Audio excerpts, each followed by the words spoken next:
Hey everyone, it's Michael GoosebumpsFan. I hope you're doing well today. I want to apologize first and foremost for the big delay for this video. Of course, the video title should tell you everything you need to know. I am going to be ranking the original entire series of Goosebumps, which is 62 entire books. My favorite covers from worst all the way up to best. That's 62 books, like I said. That's a lot of books to talk about. I'm going to try to make it shorter than my previous actually ranking the books themselves, which was about an hour and 2 minutes. I tried to burn through that as fast as I can. The good thing with this, I have a lot less to say about these. It's just talking about the covers and how excited I am for that. So hopefully this will clock in a little bit less, closer to 45 minutes or so. I don't really have much to say. The big reason I want to apologize for taking so long to get this video, I actually promised to make this video last week on the weekend when I did the ranking for that and my final reviews for the original 62. Reviewed a lot of episodes, finished off watching everything from the original TV series I hadn't seen.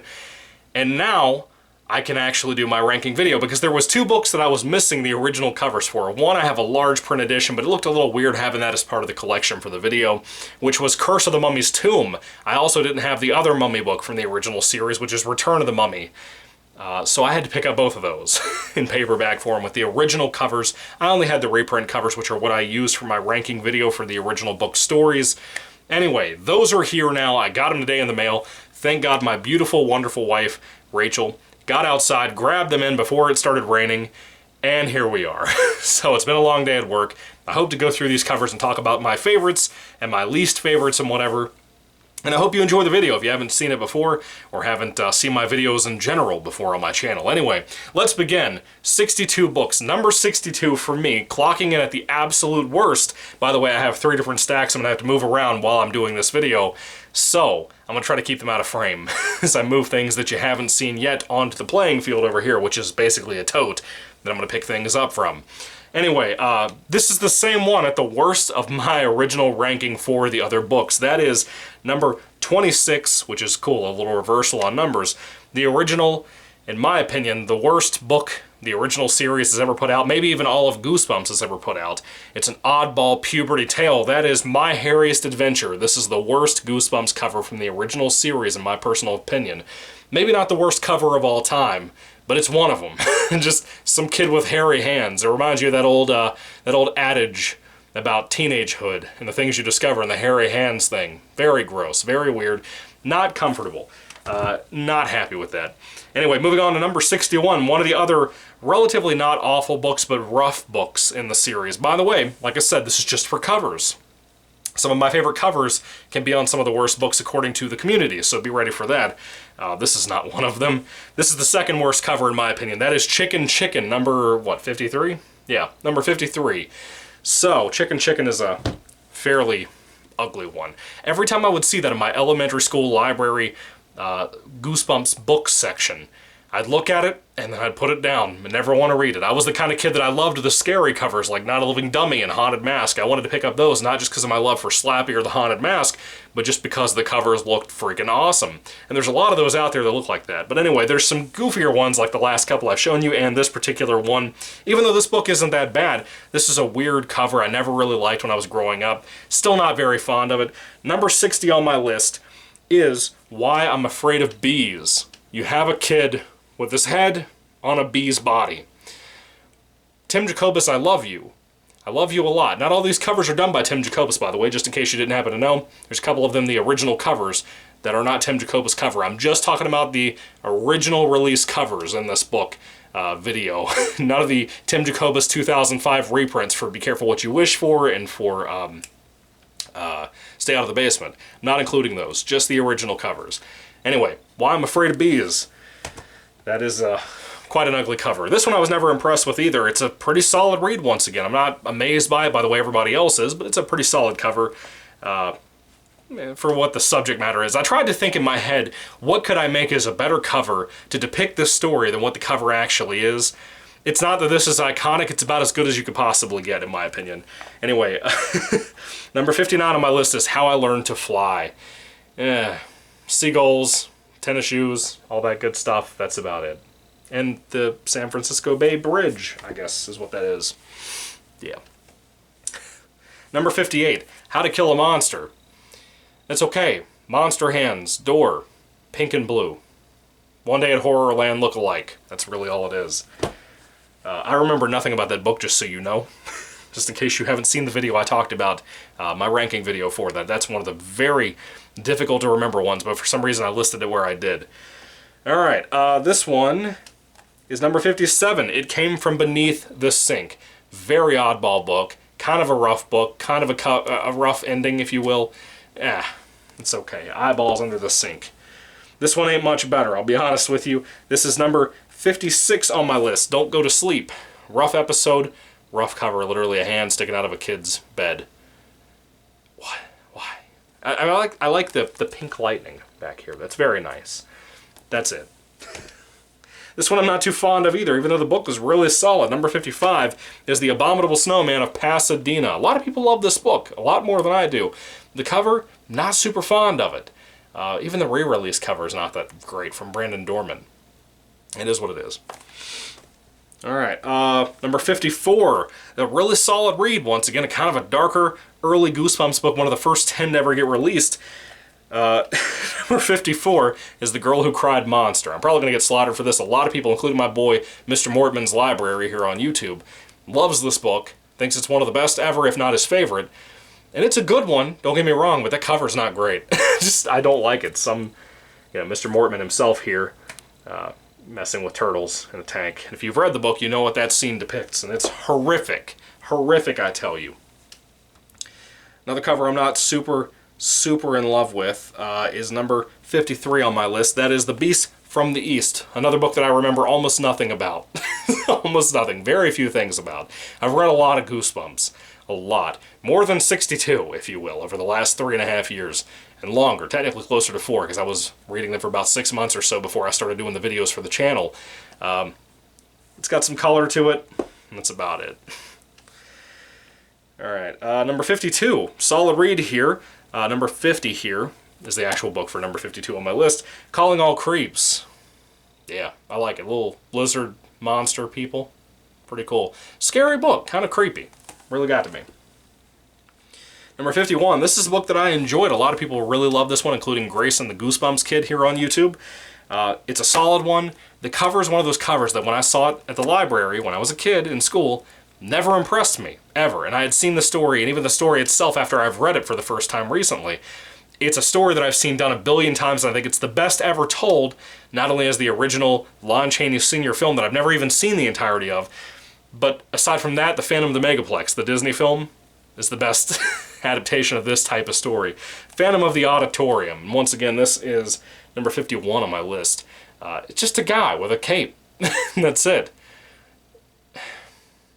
The color, I think the colors on the borders for these books are what really sell some of the art. I love Tim Jacobus. I think he's one of the best horror author, color writer, whatevers ever. That made a lot of sense, but that's what I think. He's one of the best ever artists for book covers, in my opinion. Maybe even the best. But there's some stinkers out there, and that's one of the ones that just doesn't appeal to me. This is one of the more cartoonish ones, though, and I like it, and I like the book, too. I don't care what other people say about it. Number 50 on my list is Monster Blood 4, the last ever Goosebumps book from the classic series. This is number 62 itself. And I like that wacky cover. I like the kind of perspective. It reminds me of the issues I had with this particular camera I'm recording this with, where when I have a background that's way behind me, for whatever reason the camera would like curve the background a little bit, and I did not like that. It had like a mild fisheye lens, you know, and it sucked. Number 50 on my list. Moving along to number 49, which is Legend of the Lost Legend, one of my first ever Goosebumps books, along with Curse of Camp Cold Lake. Never read this book until I read it for the channel. Weird looking cover, kind of one of the ones that looked kind of interesting, and I never jumped into until, you know, I reviewed it for here. It's an okay cover. I like it. And I like that character too it's depicting there. Number 48, a pretty horrific book with a weird cover that I never really realized how horrific it was until I read the book. But it's a pretty oddball one. I wish there was something else to it, but I like the color scheme. Number 48 is Piano Lessons Can Be Murder. Yes, those are disembodied hands playing the piano. If you've read the book, you know what that means and what it is, and it's pretty spooky. This is the beginning of one thing I have to tell you about too. For my video here, I have a lot of books that I have the original cover, but only in hardcover. I don't have them in paperback like most people would as collectors. So some of these you're going to see in hardcover, library binding, whatever you want to call them. And that's just kind of what I had to show, because I didn't want to spend a lot of extra money to get paperbacks of other versions. At some point I will probably buy those later on down the road, but I'm not in a rush because there's a lot of things that I'd rather pick up. Like, for example, I bought the Grudge game for Wii on eBay, and it was a lot of money, because a lot of games that I haven't played or I sold off that I want to pick up again are jumping up extremely high because modern games suck. For the most part. Not always, but for the most part. This is one of the first ones I'll have on the list to show you with hardcover, or library binding if you want to call it that. Number 47 is Vampire Breath. I liked this book. I didn't love it, but I liked it. A lot of people hate it, and the cover's kind of whack. Just a little bit. The Brandon Dorman cover is worse. But I don't hate this cover. We're kind of getting to that place now where I like these covers more and more, especially from the next book onward. But that particular one is kind of debatable. It's not the best. It could have been a lot better than what the book actually represents. I wish we had just had the vampire from that book. I forgot his name. But whatever that character was, I wish we just had a straight up picture of him, not him laying in a chest or what's supposed to be a coffin that looks like a chest in your grandma's attic, or like in this room, with a bottle of smoke coming out of it. That would have been a lot better. Anyway, moving along to number 46, The Blob That Ate Everyone. Cool looking thing, rip off of The Blob with Steve McQueen, and the remake, I guess, from the 80s. Yeah, I wish more of the story was about this monster. It would be pretty cool. It has a lot of that in there, but not a ton. Number 45 on my list is Say Cheese and Die Again. This is probably blasphemy, but I actually think no matter how much this book sucks, or stinks, or whatever, the cover's kind of cool. I like how it kept what the original cover had from Tim Jacobus of having this picture, you know, like an actual printout picture from one of those disposable cameras or whatever it was, whatever they're called, Polaroid, and then having the actual family in here with a lot of detail. People don't talk about all the details. People don't talk about, like, the dog, for example, being a skeleton himself. That's kind of clever. I like how the one skeleton kid is feeding the skeleton dog. Because skeletons eat, don't you know? That's pretty cool. I like that, even though the book is rough. Number 44, another really good cover, The Cuckoo Clock of Doom. Really solid one. I always remembered this judgmental bird. You know, it was a very interesting cover when I was a kid. But, you know, just a matter of fact, let me zoom in a little bit on that again. Just, that looks like when your parent just expects that you're up to no good. You know what I mean? Like, they're just like, okay, Johnny, tell me what you told the teacher today. That's kind of what it reminds me of. The next one here is mocked horribly. When I reviewed the book, people had talked about the original cover. I think Spongy himself, in the comments, you'll probably see him down in this comment of this video, comment section, excuse me, talking about how this cover, as much as I like it, as much as I love the subject matter, the cover looks like an identification photo on a driver's license, which is hilarious. It's absolutely what it looks like to me. You probably know what I'm talking about already. Number 43 is The Curse of the Mummy's Tomb.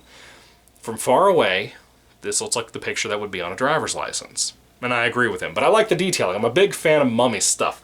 I like Egyptian mummy stuff. I always have since school, back in the day. And I think this cover is mostly solid, for the most part. I think the sequel, Return of the Mummy, is even better.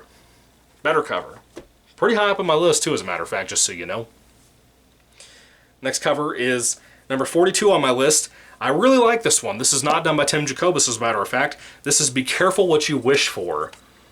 I really like that. I like it a lot better than Jacobus cover, as a matter of fact. I really like the hair and the smoke and stuff. It looks like a rainy night, and it's beautiful. I love it, and I love the orange border on this reprint hardcover thing. Really cool. Now, let me move this pile out of the way. Put it under the camera. Let me grab the other pile. Okay, I got another one here. I almost put it in the frame. Just almost. I didn't do it, but I almost did.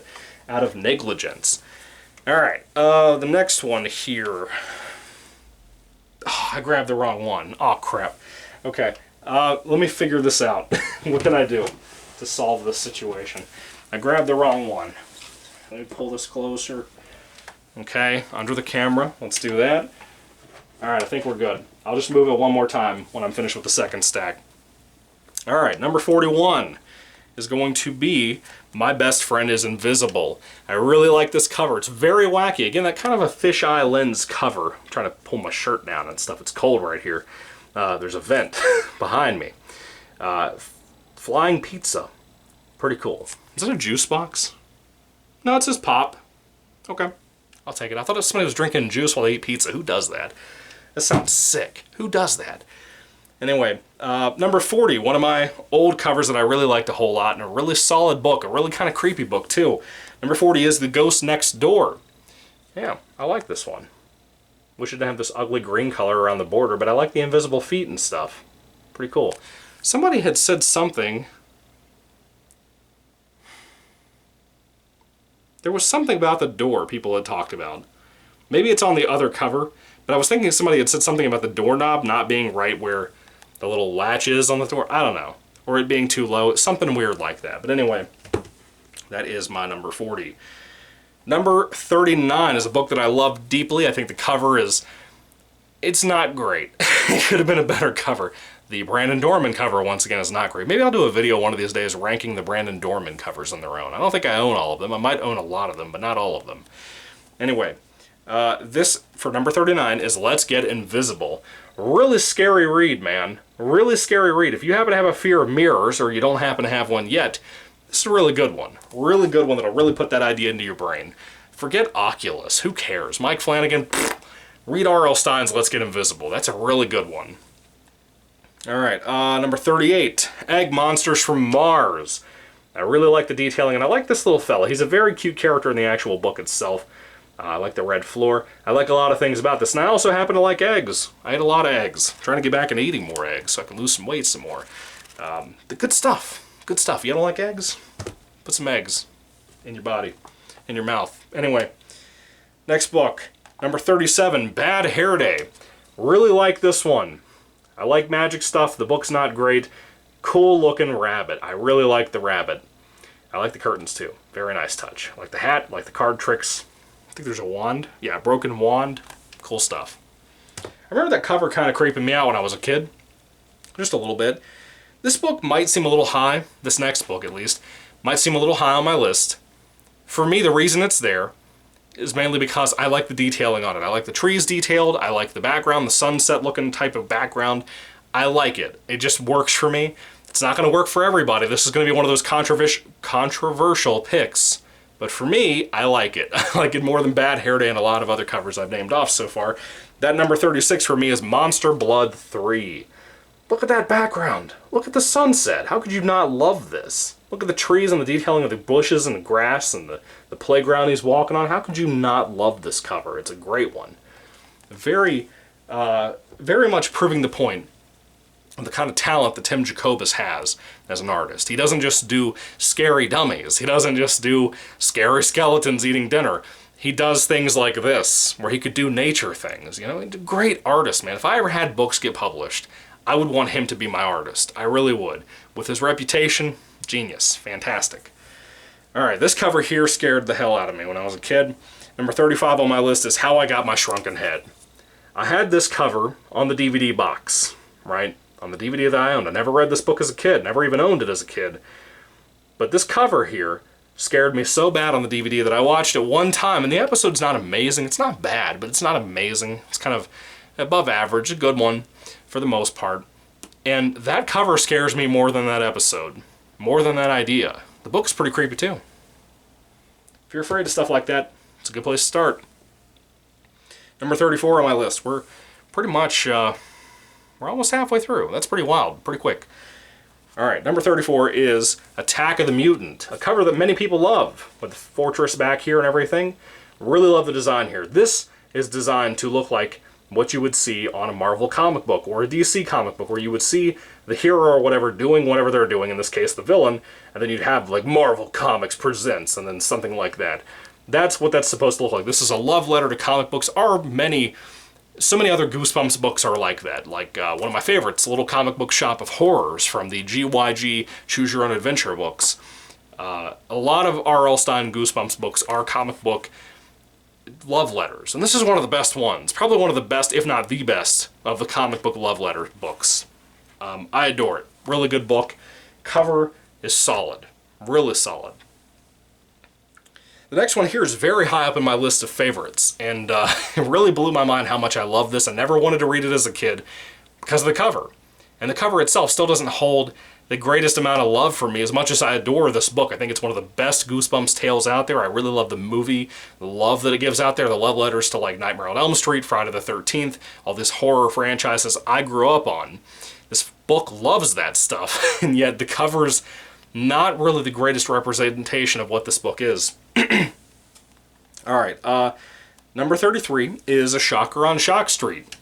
It's just a big old praying mantis, guys. Really beautiful background once again. Beautiful neighborhood. Shock Street, kind of a reference to Nightmare on Elm Street.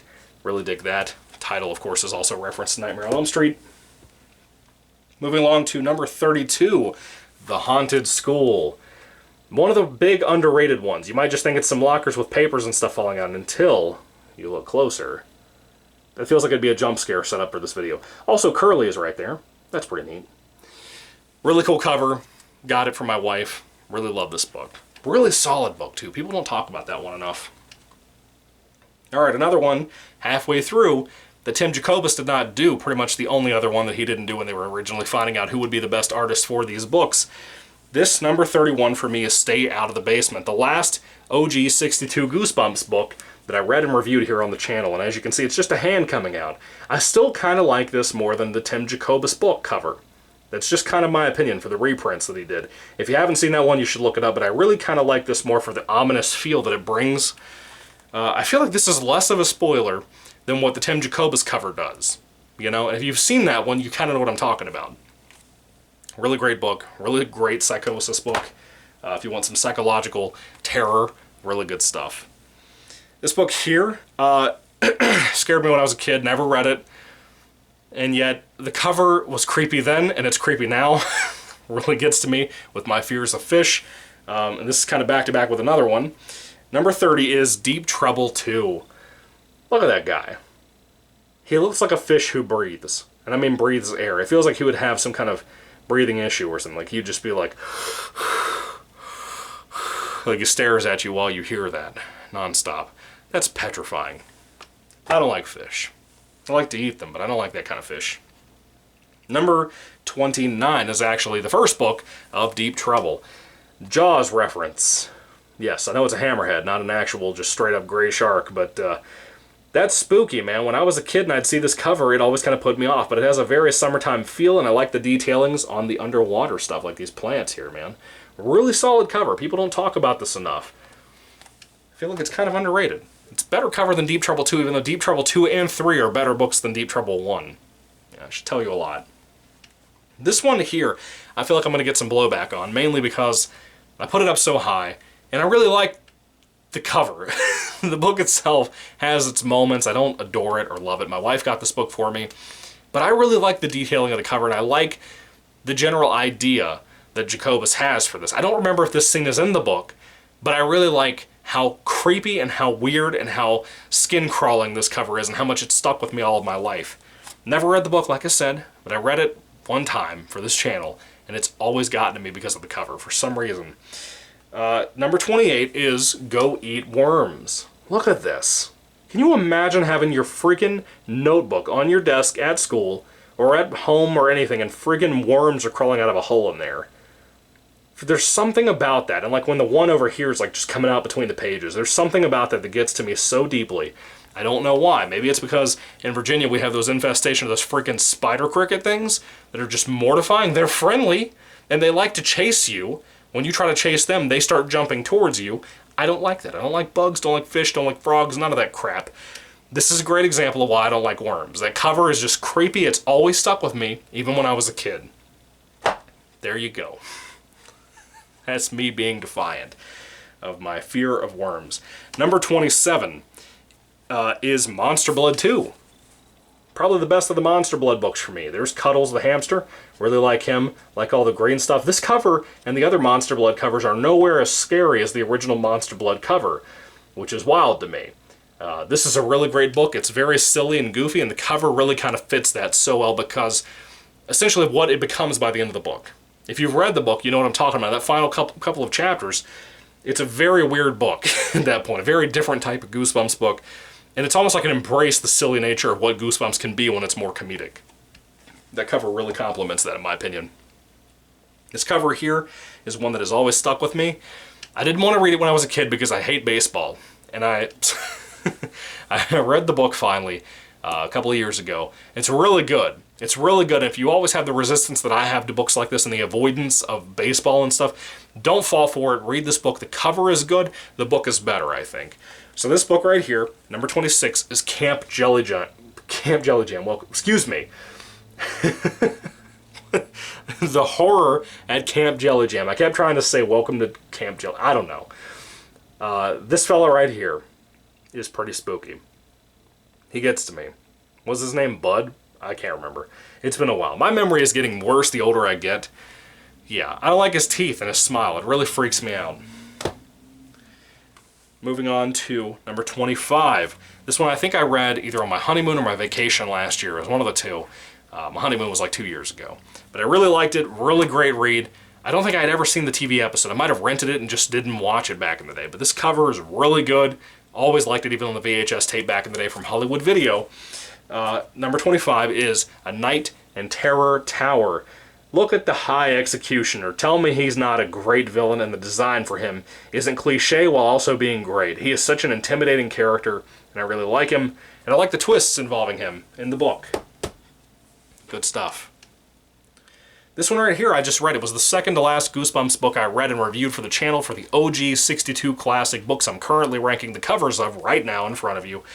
This cover got to me tremendously. It's a book that I really enjoyed. I really loved it. It's a great one. Really horrific. If you like body horror, this book is filled with it. And I never, ever, ever realized until I read the book what the cover actually depicted. And I don't want to tell you anything about it after I show it to you. I'm just going to show it to you, and then I'm going to go away after that point. A lot of you who watch the channel faithfully probably already know, what this is.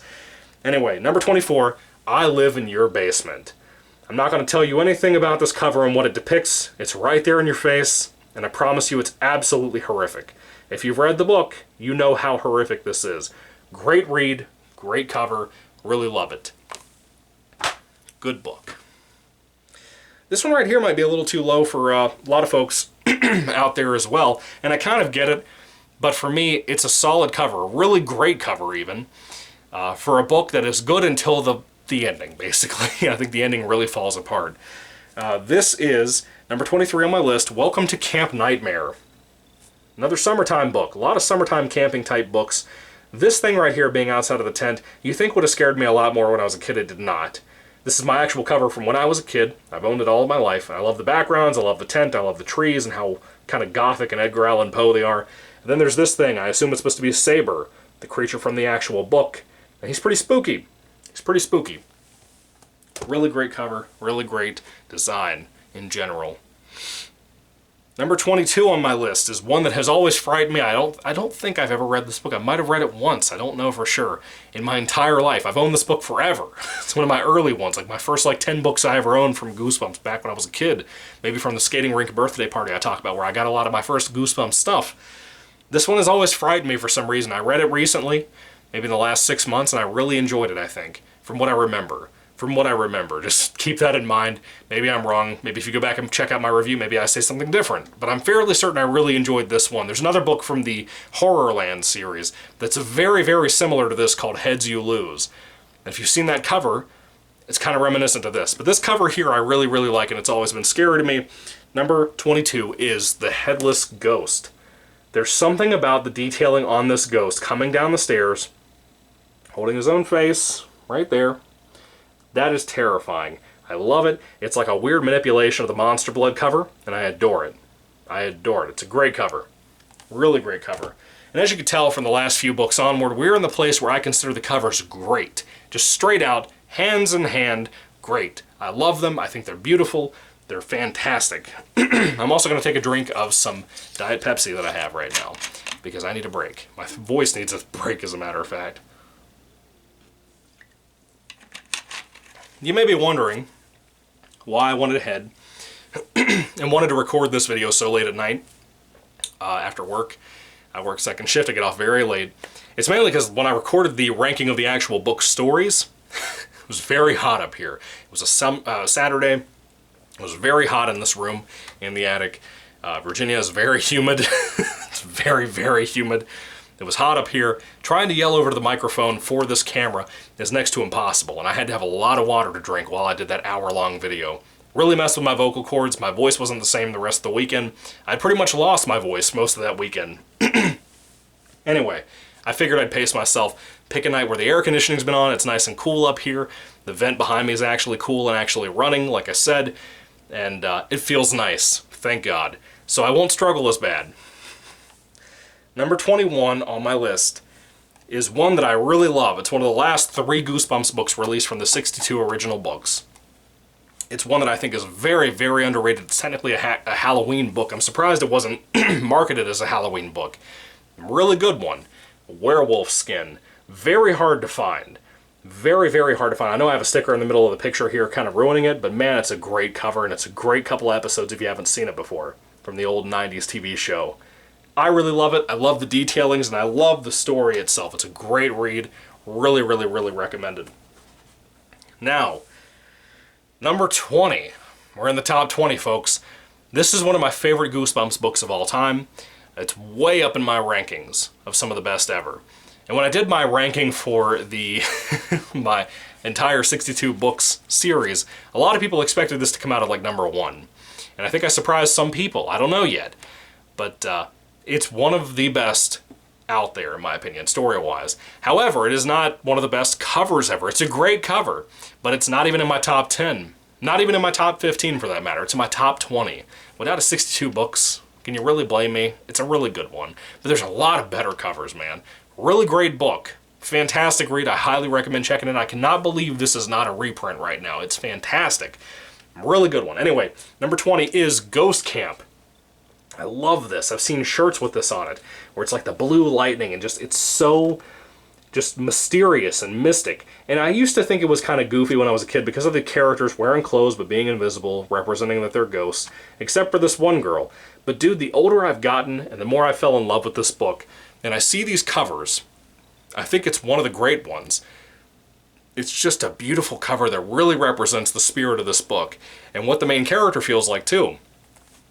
I really love it. Really recommend it alone because of that cover. Let me get another stack of books out of the way so we can move along.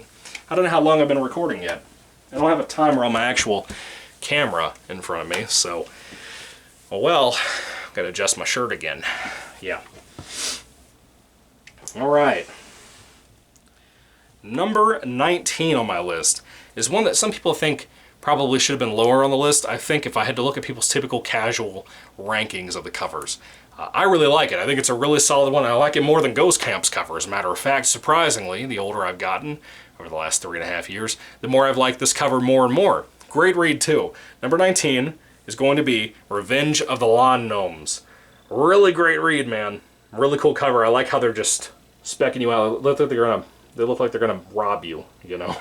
Like they're just waiting for you. And this one's putting up some kind of weird gang sign with his finger.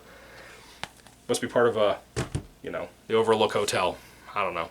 You know, like the Hello Mrs. Torrance thing. It was a joke. I know it's terrible and it sucked, but I tried. Give me the benefit of the doubt. Number 18 is a cover that I really like for a book that I really, really like too. This is Say Cheese and Die. Skeletons barbecuing. I know it's silly. I know it's not a silly book, though. It's kind of a serious, dark book. But that cover's great. It's a classic, and I love it deeply. What other kind of things are on here? I don't know. I don't really see many details I didn't notice before. But great cover. Really great cover for a great read. This one right here is going to get me into some hot water, too.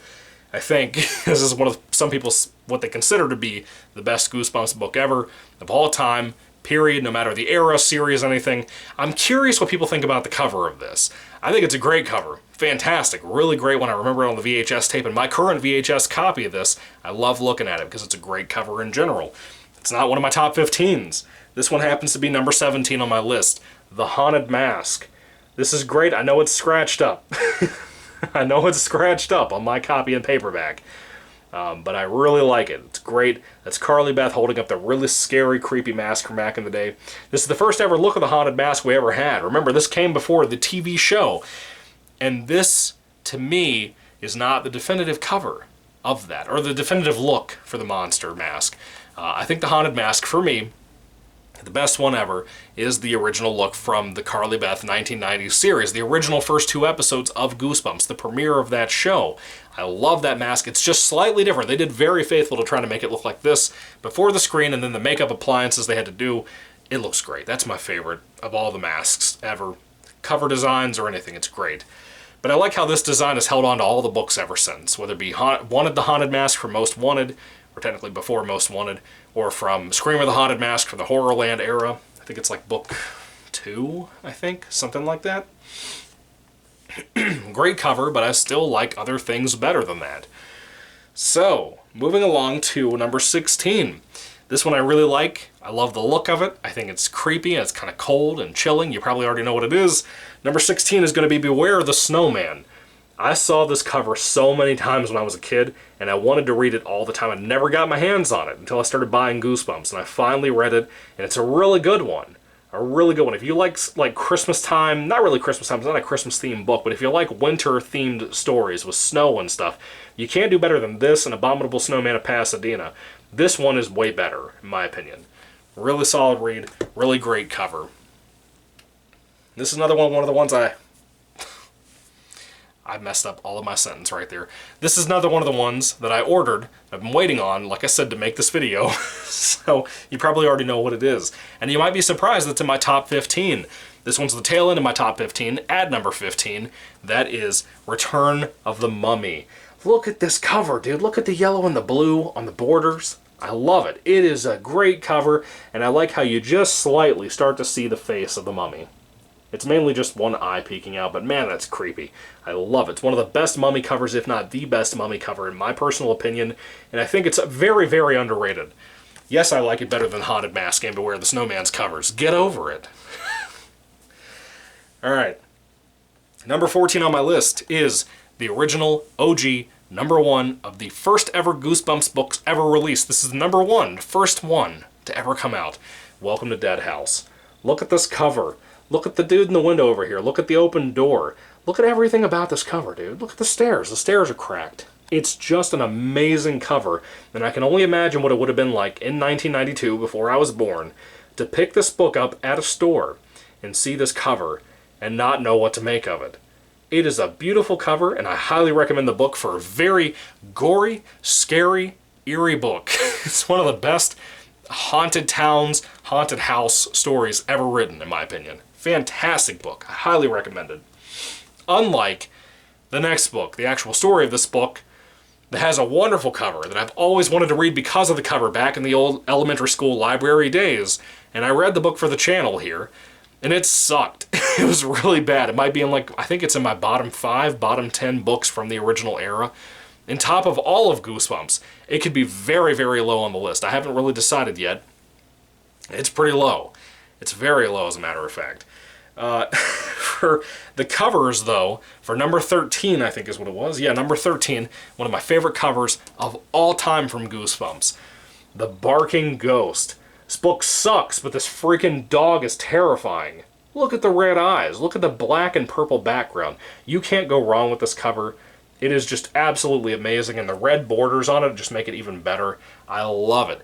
The book sucks, but I will never forget how great this cover was, and I knew it'd probably shock a lot of people for me to put that so high in this, but man, the detailings on the fur on the dog are just amazing. It's so good. So, number 12. This cover I looked at many a times when I was growing up. I've owned this particular copy for a very long time. And the cover itself is so much better than the book itself. The book itself is like in my bottom 10 of Goosebumps, the original 62 classics. Because the book itself is silly. It's trying to be silly. It's number 3 of the entire series.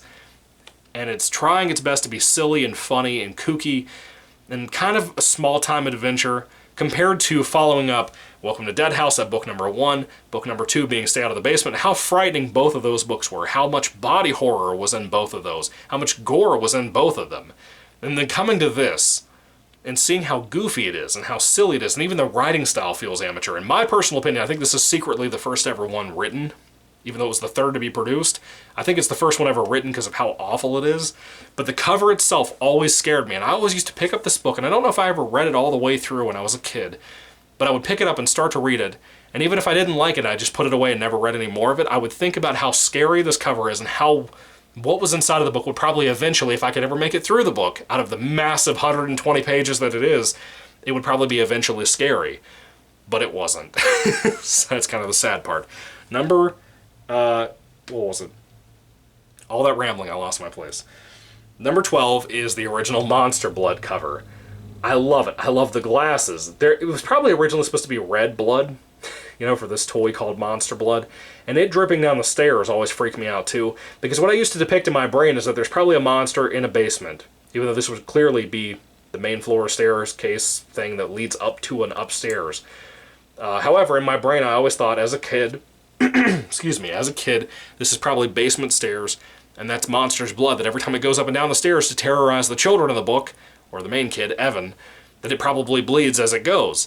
That I used to think of things like maybe it had no skin, like the Visible Man from the first special edition of the GYG books. I forgot what it's called, something in the Jaws of Doom or something. I used to think of something like that. And that would be way scarier than what we got here. This book is not supposed to be scary, it's just goofy, and it kind of sucks. But the cover is fantastic, it's wonderful, almost in my top 10, but not. I'm sorry. The next cover here is wonderful. I've always wanted to read the book. I think it's fantastic. Very underrated book, very underrated cover when it comes to people's like top 11, top 15, whatever. Who makes a top 11 list aside from Doug Walker? I love everything about this cover. I think it's magnificent. And from this point on, everything I see or I show you are things I flat out love. Just, I think, are the best of the best, from Tim Jacobus specifically. At number 11, we have The Scarecrow Walks at Midnight. You would think a book with a brown and yellow cover, if you described you wanted to do those colors, it'd probably sound terrible. But it isn't. It looks wonderful. I love how the Scarecrow himself is looking right at you. I love the mouth of the thing. I love the branches, the moon in the background, the crops, everything about it. The book is wonderful. This cover is wonderful. You do not realize how scary and frightening this book is. There's a particular dream sequence in here and in the episode that was adapted from this that are both frightening. Tremendously frightening, as a matter of fact. Really great read. Really great cover, as a matter of fact. Now we are officially into my top 10. I'm going to take a drink really quick to refresh myself, and then we'll go from there.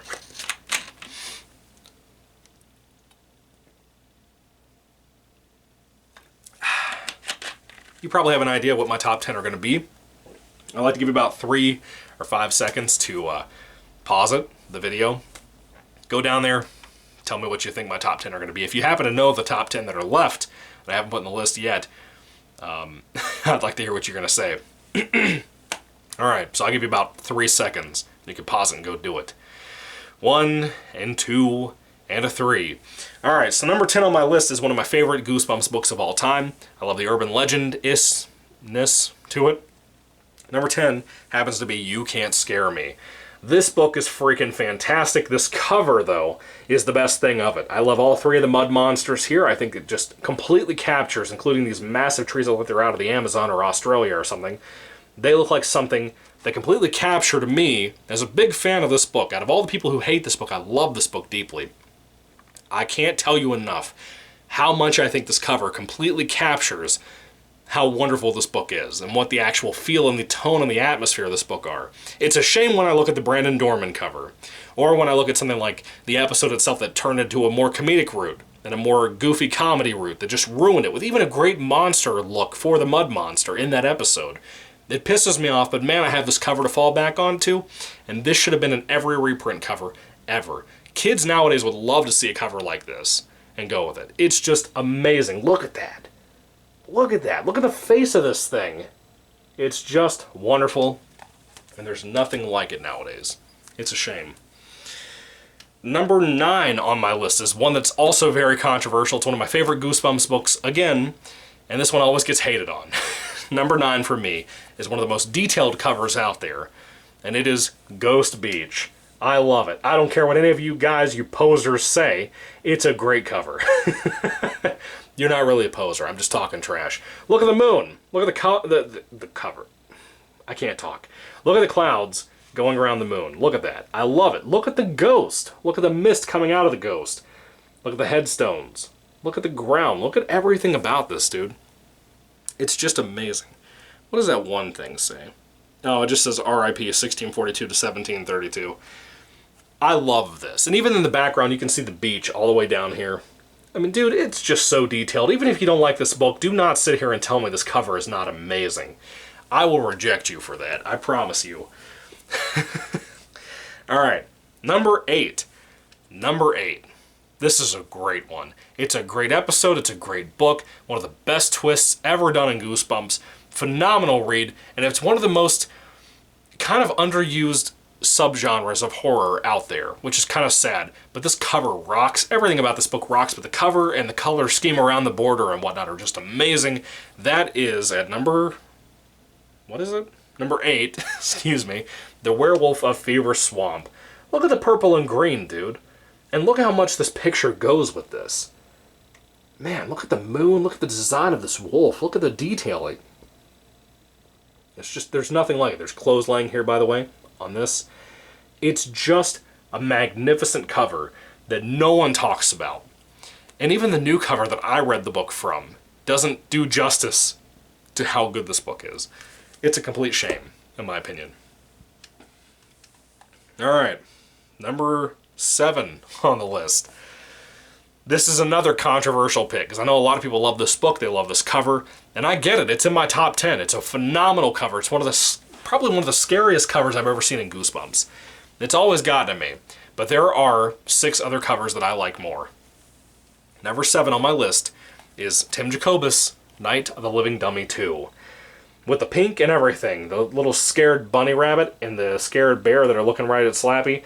But look at the tilt of Slappy. Any other moron nowadays, I'm just going to straight out call them a moron. I almost called him a Mormon. A moron would basically have Slappy sitting straight up with this look at you from across the room. Weird, just very obvious look. This tilted over, hand misplaced Slappy, just slightly tilted head, kind of representing the original Dummy book, Dummy number 1 from the classic series. That cover, mixed up with the girliness and the childhood innocence, is so scary. It's just so scary, and I love it. It's a great cover, and the correlation of pink with this evil thing, it's just fantastic. It's fantastic, man. Really great one, really underrated cover. But I'm glad people love it as much as they do.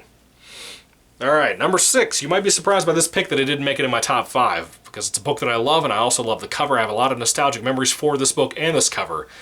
But man, this cover's really great. And I like it more than Dummy 2. It might surprise some people. It's happening to be from the same series. That is Night of the Living Dummy 3. This attic reminds me so much of this entire room. I won't show you guys this entire room that I'm recording in, but it reminds me a lot, the first time I ever saw it, in this particular room that I'm recording in, of this picture of Slappy and the other dummies. It's the first thing that popped in my head when I saw this, with the floorboards and the recliner, and the little, even the vent back here. It all looks so much like this room, and I don't want to show it to you because, you know, that's just me. I'm private, for the most part. I love the other dummies. It's just a great cover. It's so spooky. I love it to death. It's very cartoonish compared to Dummy 2 and Dummy 1's cover.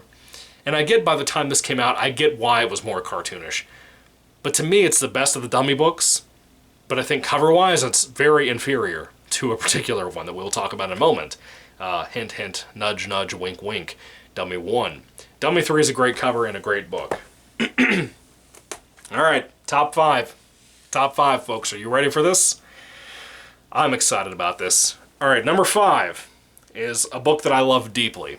And if you saw my ranking of the original classic books, the ones I'm currently reviewing the cover of, you know how much I love this book. The fact that there are 4 other covers that I love more than this cover should tell you a lot. I love a lot about this book, and that is The Haunted Mask 2. I think it's a way better cover, with orange and blue and everything about it.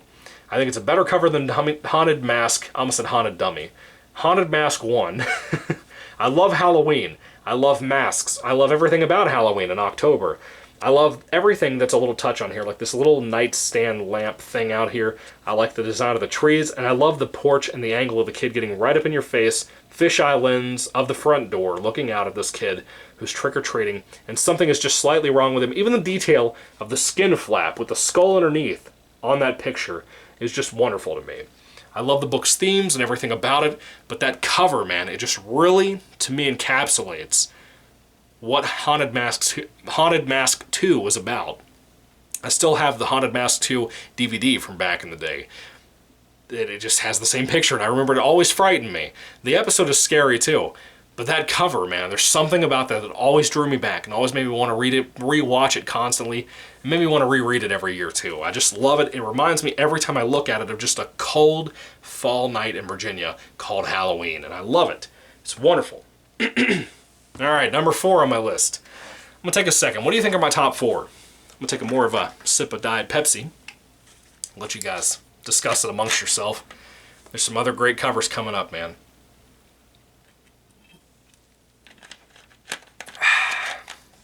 All right, let's get into number 4. I can put the phone to the side now, because I'm on the bottom 4. I can look at these and visually say I have 4, not 30 other books in front of it. All right, number 4 for me is a book that I read a long time ago, and I did as one of the first videos I ever did on this channel, like my first 5 or so. And I love the book deeply. It's wonderful. It's wonderful for this time of the year, as a matter of fact. This book's cover is so creepy and so unnerving, and probably more detailed than most covers on this entire franchise, ever. Even now, 30 years later, which, by the way, happy Goosebumps anniversary. It just hit 30. I think it was yesterday. Either yesterday or the day before you saw this. This is recorded on a Friday night / Saturday morning. Anyway, number 4 is One Day at Horrorland. Look at this cover with the pink and the blue. It's just amazing. It reminds me of cotton candy that you'd smell in here, but they probably have bugs in Horrorland inside of it. Look at the Ferris wheels back here. Look at the rides, like the roller coaster. Look at this thing right here, the horror on the Horrorland sign. Look at this tree. Look at the sky. It is just magnificent, man. It's just an amazing cover for an amazing book, and I can't tell you it deserves anything more than number 4 on my list of all the original 62. 62. I'm getting a small lisp that gets worse and worse the more strained out my voice gets. I had some more reviews I wanted to record for another channel, but I don't know if I'm going to be able to do that. You know. Number 3 on my list is, again, one of the earliest Goosebumps books I ever bought or ever received from a grandparent on my dad's side. And I've read this book probably 4 or 5 or 6 times throughout my life. And it used to scare me a lot, and now it's just kind of an okay, definitely above average read. But the cover itself, every time I've ever looked at it, it has genuinely frightened me. There's something about this cover that has always scared me. It's unnatural looking. It's just eerie. It's just really eerie and really frightening. The Curse of Camp Cold Lake is my number 3. Can you imagine if a book like this came out with this kind of cover now for a reprint? It is a frightening cover, and the detailing is amazing, from the sky to the trees in the background, to the mist and the boat and whatnot back here, even down to the freaking reflection in the water. But this thing right here, it feels like it's looking into you. It feels like the Dummy 1 cover, or like the Dummy 2 cover. It feels like whatever this entity is, this skull-like thing, it feels like it's looking into you while you watch, or while you open this book or look at this book. It's not even that scary of a book. It's got its moments. If you're afraid of water and like camp water and stuff, like lakes, if you're afraid of stuff like that, this book will get to you more than it did me. Now, I'm afraid of water, but mainly because of the fish and the things in the water, out of my fear of fish. But this cover is way scarier than this book. It's one of those great covers like Ghost Camp, or in this case, not so much Ghost Camp, but Return to Ghost Camp from Series 2000, that are a billion times better than the actual book. That book is better than Return to Ghost Camp. Return to Ghost Camp is kind of insulting. Well, this cover is magnificent. It's way better than the book itself in between the covers. So, moving along to number 2. I love this book. It has its flaws. It's not perfect. It has a lot of things that people complain about, and I get it. It feels like it has some things that kind of expand it to be too long. Not that it's longer than any other book, but things that don't need to be in here to make it up for some filler. It's a great read. I love it. I think it's got the second best cover in all of Goosebumps, probably. It's magnificent. This book right here, at my number 2 spot, is the original number 48. That's Attack of the Jack-O-Lanterns. Look at this cover, man. Tell me this doesn't get you pumped when you look at it. The jack-o'-lanterns themselves walking down the street, a bunch of kids wearing these jack-o'-lanterns on top of their head. Everything about it. It reminds me of a 1980s thriller from like a UK Stephen King looking cover or something. I love it. It reminds me of like a Richard Lehman type of book cover, like the All Hallows Eve cover, if you've seen that in paperback. I love it. I love how even the dog right here has the jack-o'-lantern on his head. He's very cute. They're carrying their bags of candy. And if you've read the book, this is kind of misrepresenting what the actual book is about, or the creatures, the jack-o'-lanterns themselves that are attacking in the book. But it's a great cover. It's magnificent, and I love it deeply. Great read. Great Halloween read. If you love Halloween time, this and Haunted Mask 2 and Haunted Mask 1 are phenomenal reads. I highly recommend them. Werewolf Skin is good for that too, but that cover, man, deserves number 2 on my spot. Number 1. You probably know what this is. It's probably the biggest one that most people on the entire planet that know anything about Goosebumps, that have seen one of these books ever, you probably know this cover.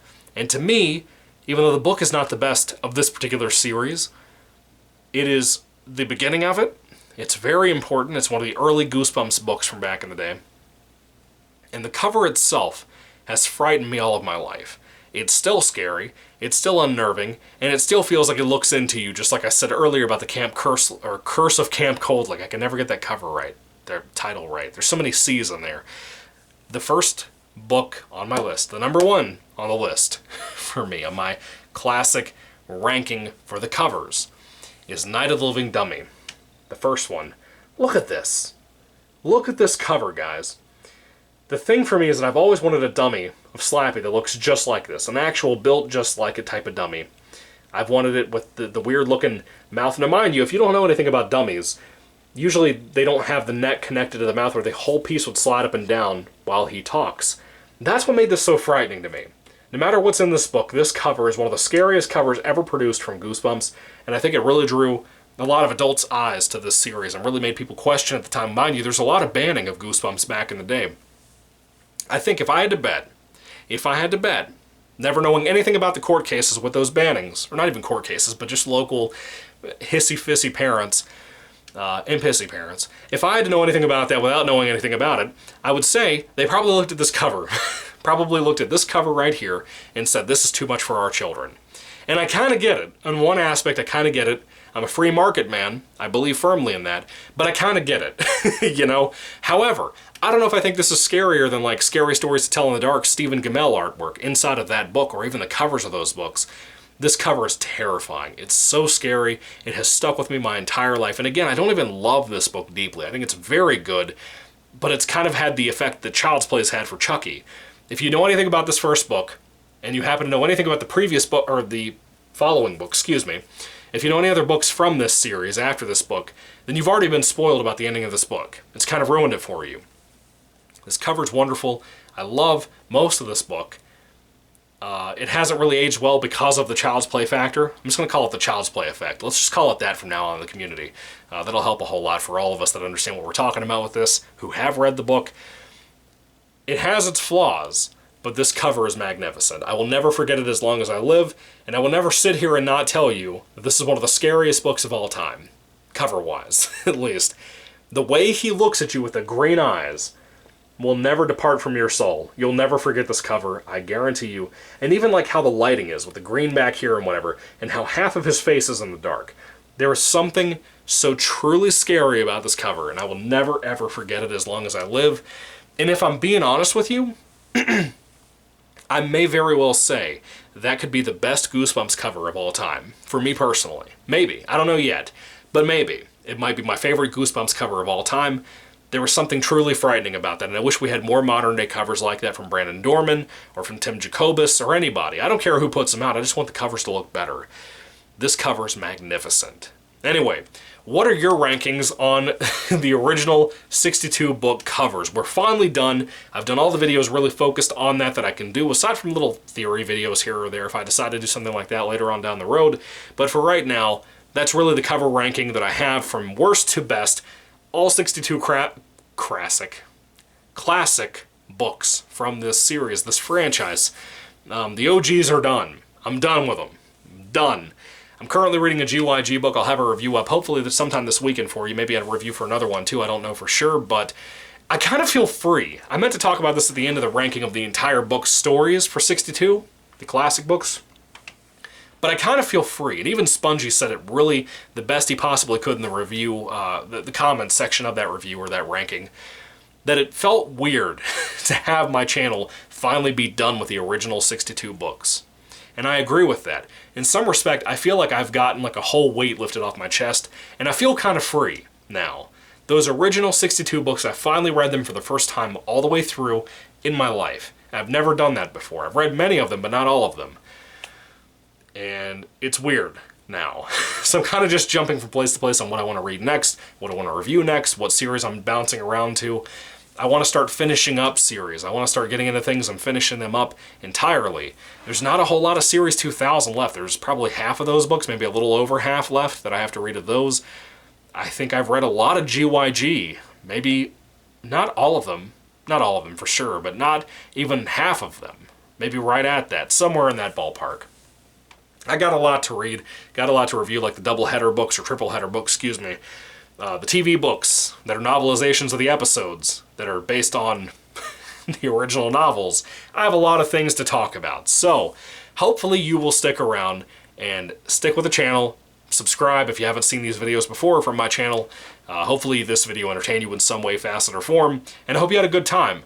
I hope you were able to predict my top 5, my top 10, whatever. I'd be curious to see what all your rankings are down in the comment section down below. Let me see all that down there. Let's debate. Let's talk about what's the worst, what's the best, what's the most controversial on my list. I'd love to hear that, especially in your opinion, each of you guys. Anyway, let me know all that down below, guys. Thank you for watching. Thank you for tuning in, and thank you for sticking with me for so long, for all this time to do this ranking. And I'm sorry again that it took a whole week to get this video out for you guys. I wanted to get everything together, have all the original covers together. Anyway, that is it for me. What do you think, guys? Put all that down below.